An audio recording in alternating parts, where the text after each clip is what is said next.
क्या आपने कभी सोचा है गणेश जी से जुड़ी वो रहस्यमयी कहानियां जिन्हें बहुत कम लोग जानते हैं? आज मैं आपको ऐसी ही एक कथा सुनाने जा रहा हूं, एक साधारण सी बिल्ली से हुई मुलाकात जिसने गणेश जी का जीवन और सोच बदल दी थी। कहानी के अंत में जो सच सामने आता है उसे जानकर आप हैरान रह जाएंगे। तो चलिए शुरू करते हैं। और अगर आप पहली बार हमारे चैनल पर आए हैं तो प्लीज सपोर्ट कीजिए, लाइक, सब्सक्राइब और बेल आइकॉन दबाना मत भूलिएगा। तो आज हमारे पास एक बहुत ही दिलचस्प प्राचीन कथा है, भगवान गणेश और एक बिल्ली से जुड़ी हुई। हाँ बिल्कुल, ये कहानी हमने गणेश और रहस्यमयी बिल्ली करुणा की सीख नाम के स्रोत से ली है।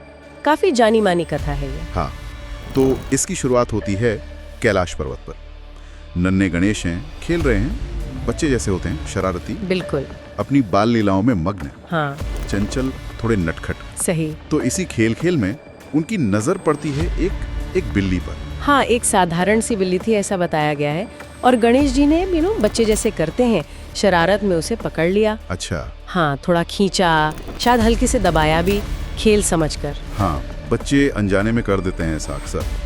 फिर क्या हुआ? बिल्ली का क्या रिएक्शन था? बिल्ली को दर्द हुआ जाहिर है, वो म्याऊं करके कराही और भाग गई वहां से। हाँ, ये तो एक छोटी सी रोजमर्रा जैसी घटना लगती है, बच्चे और जानवर। लगती तो है, लेकिन यहीं से कहानी एक आप कह सकती हैं गहरा मोड़ लेती है। ये सिर्फ एक शरारत नहीं रह जाती। ओह, कैसे? इसमें क्या खास है? इसमें एक बहुत बड़ा सबक छुपा है, करुणा का, दया का। कहानियाँ खत्म नहीं होती। अच्छा, तो आगे क्या हुआ? गणेश जी घर गए होंगे फिर? हाँ, जब गणेश जी खेल कर घर लौटे तो नन्हे गणेश जी खेलते खेलते एक साधारण बिल्ली से मिलने वाले थे, लेकिन उन्हें क्या पता था कि ये मुलाकात उनकी जिंदगी की सबसे बड़ी सीख बनने वाली है। गणेश जी ने बिल्ली से खेलना शुरू किया, लेकिन खेल धीरे धीरे शरारत में बदल गया। बेचारी बिल्ली दर्द से तड़पती रही और आखिरकार कराहते हुए वहां से चली गई। पर असली रहस्य तो अभी बाकी था। घर पहुंचते ही गणेश जी ने कुछ ऐसा देखा जिससे उनका दिल दहल गया।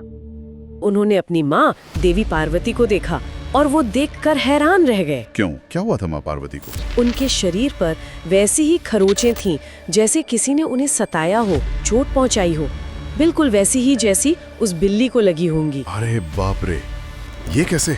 गणेश जी तो परेशान हो गए होंगे ना? हाँ, बहुत। उन्होंने तुरंत पूछा, माँ ये कैसे हुआ? आपको किसने कष्ट दिया? जाहिर है कोई भी बेटा यही पूछेगा। और यहीं पर कहानी का सबसे अहम हिस्सा आता है, देवी पार्वती का जवाब। उन्होंने क्या कहा? उन्होंने बताया कि वो जो बिल्ली थी जिसे गणेश ने सताया था, वो कोई और नहीं बल्कि वो स्वयं ही थी। वो उन्हीं का रूप थी। क्या मतलब गणेश जी अनजाने में अपनी माँ को ही दुख पहुंचा रहे थे। एग्जैक्टली, बिल्कुल यही। जो पीड़ा उन्होंने उस बिल्ली को दी वो सीधी उनकी माँ देवी पार्वती को महसूस हुई। ये सुनकर तो गणेश जी, मैं सोच सकती हूँ, एकदम सन्न रह गए होंगे। बिल्कुल, स्रोत यही बताता है कि वो स्तब्ध रह गए। उन्हें अपनी गलती का, अपनी शरारत के परिणाम का गहरा एहसास हुआ। उनको समझ आया होगा कि ये खेल नहीं था। हाँ, और सिर्फ इतना ही नहीं, उन्हें ये भी समझ आया कि हर जीव में, हर प्राणी में माँ का ही अंश है, वही दिव्य शक्ति है। ये तो बहुत गहरी बात है। मतलब किसी भी जीव को दुख देना एक तरह से भगवान को ही दुख देना है। हाँ, कहानी का इशारा इसी तरफ है। ये कर्म के सिद्धांत को भी थोड़ा अलग तरह से दिखाती है। हमारे काम का असर सिर्फ बाहरी नहीं होता, मतलब वो हम तक लौट कर आता है, शायद अनजाने तरीकों से, अपनों के जरिए। हाँ, कुछ ऐसा ही। गणेश जी ने तो इसका सीधा अनुभव कर लिया अपनी माँ की पीड़ा देखकर। वाकई ये सोचने पर मजबूर करता है। तो इस एहसास के बाद गणेश जी ने क्या किया? उन्होंने उसी वक्त प्रण लिया, एक संकल्प लिया कि वो कभी भी किसी भी प्राणी को बिना वजह कष्ट नहीं देंगे। अच्छा? हाँ, उन्होंने सबके प्रति दया और सम्मान का भाव रखने का निश्चय किया।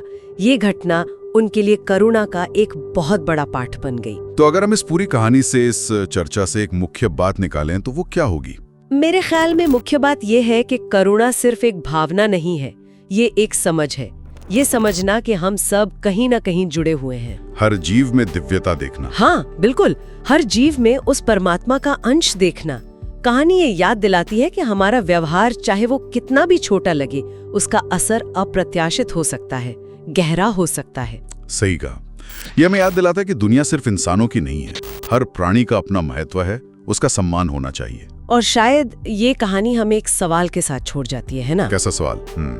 कि क्या हम अपनी रोजमर्रा की जिंदगी में अपने आसपास के जानवरों, पक्षियों या किसी भी प्राणी के प्रति अपने बर्ताव पर थोड़ा और ध्यान दे सकते हैं? क्या हम उनमें भी उसी दिव्यता की झलक देखने की कोशिश कर सकते हैं जैसा गणेश जी ने सीखा? ये वाकई एक विचार करने लायक बात है, अपने व्यवहार पर दोबारा सोचना। गणेश जी को तब एहसास हुआ कि हर जीवित प्राणी में माँ का ही अंश है। उस दिन से उन्होंने प्रण लिया कि कभी किसी को कष्ट नहीं देंगे। दोस्तों, यह कहानी हमें एक गहरा संदेश देती है। जब हम किसी भी प्राणी को चोट पहुंचाते हैं तो वास्तव में हम भगवान को ही दुख देते हैं। अगर आपको यह रहस्यमयी कथा पसंद आई हो तो वीडियो को लाइक कीजिए, कमेंट में बताइए कि यह सीख आपको कैसी लगी और ज़्यादा से ज़्यादा दोस्तों के साथ शेयर कीजिए। मन के बाद चैनल को सब्सक्राइब कीजिए ताकि अगली रहस्यमयी कहानियाँ आप सबसे पहले सुन सकें।